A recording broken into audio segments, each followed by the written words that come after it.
মানুষ লয়ার রাখে কেন বলো তো? লয়ার মানে কি?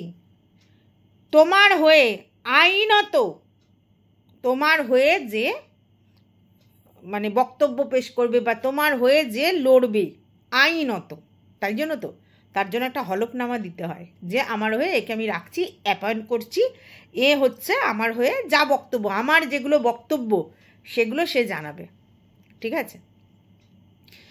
তো আমি কিন্তু বলেছি যে টিনা নিজের কারণে সমস্ত কেস উইথড্র করে নিচ্ছে এবং টিনা সেদিনকে গিয়েছিল ওইসবগুলোই করতে। আর এটাও ঠিক, একটা মুছলেখা লিখতে হবে। এই যে কেস তুলে নিচ্ছি তার জন্য একটা মুছলেখা লিখতে হবে। তো এই যে বলা হচ্ছে যে আমি ক্ষমা চাইনি, তো ডাইরেক্টলি কি কেউ পায়ে ধরে ক্ষমা চায়? ওটা তো আইনত গ্রহণযোগ্যতা পাবে না। আমি যদি কাউকে গিয়ে পায়ে ধরে ক্ষমা চাই বা ফোন করে ক্ষমা চাই, বোকার মতো কথা। সেগুলো কি মানে সেইভাবে যদি না রেকর্ড থাকে তাছাড়া প্রমাণ হবে? প্রমাণ তো ওই লেখাটা, ওই দরখাস্তটা, ওই অ্যাপ্লিকেশানটা, যেই হলফনামাতে লেখা থাকবে যে ভাই আমি এই করেছি, ভবিষ্যতে আর এই করব না, আমার এই ব্যাপারটা উইথড্র করে নেওয়া হলো, এটাই তো ক্ষমা চাওয়ার ব্যাপার।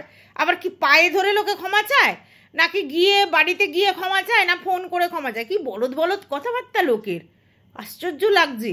তারপরে বলছে আমি একবারও কল করিনি, ফোন করিনি। আরে ফোন করার দরকারই নেই, লয়ার অ্যাপয়েন্ট করাই আছে এর জন্য, লয়ারকে রাখা হয়েছিল এই জন্য।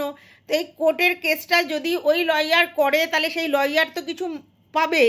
তার জন্য তো যখন ওই দিকের তরফ থেকে মানে সাইন দেওয়া হয়েছে, প্লাস সাইন, তখন এদিকের লয়ার বলেছে আপনি যদি এগুলো করতে চান তাহলে উইথড্র করে নিন, নাহলে তো হেডেক বাড়িয়ে লাভ নেই, তাই না?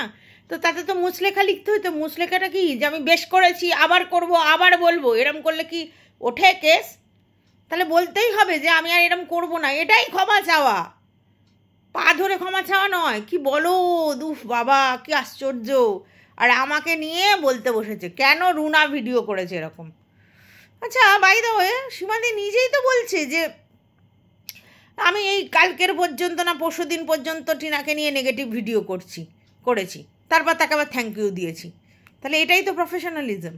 তাহলে আমি যদি কোনো সময় নেগেটিভ ভিডিও করি, ব্যাস হয়ে গেল, আমি যুক্তিযুক্ত কথা বলে, তখনই আমার প্রফেশনালিজমের ধাজ্জা উড়ে যায়। আরে ভাই, কদিন আগে আমার এখানে বড় বড় করে লিখে যাচ্ছিল, হ্যাঁ, যে তুমি আমার দেখা বেস্ট কন্ট্রোভার্সি ক্রিয়েটার, আজকে সুর পাল্টে গেছে, ও মাই ডগ। মানে তুমি যদি কাউকে নিয়ে পজিটিভ করো, তোমাকে পজিটিভই করে যেতে হবে। আরে ভাই, আমি চাটা পাবলিক নই। আমি গালাগালি আসছে মুখ থেকে, মানে আমার যে বর আছে সেই বরকে জীবনে চাটিনি। হ্যাঁ, চাটিনি। আমার স্ট্যান্ড আমি সারা জীবন নিয়েছি নিজের জন্য, আমার যেটা মনে হয়েছে, আর কোনো যুক্তি যদি খাড়া করার থাকে সেক্ষেত্রেও। তো আমি চাটা নই ভাই। আমি কাউকে নিয়ে একটা পজিটিভ ভিডিও করলাম মানে আর তাকে নিয়ে নেগেটিভ করব না শুধুমাত্র ওই ভিউয়ার্সগুলোর লোভে। ভুল ভুল ভুল। আমি টিনুকে নিয়ে নেগেটিভ ভিডিও করে দিয়েছি, আর অন্য লোক তো যাই হোক, তোমাদের অনেক ভুল ধারণা আছে।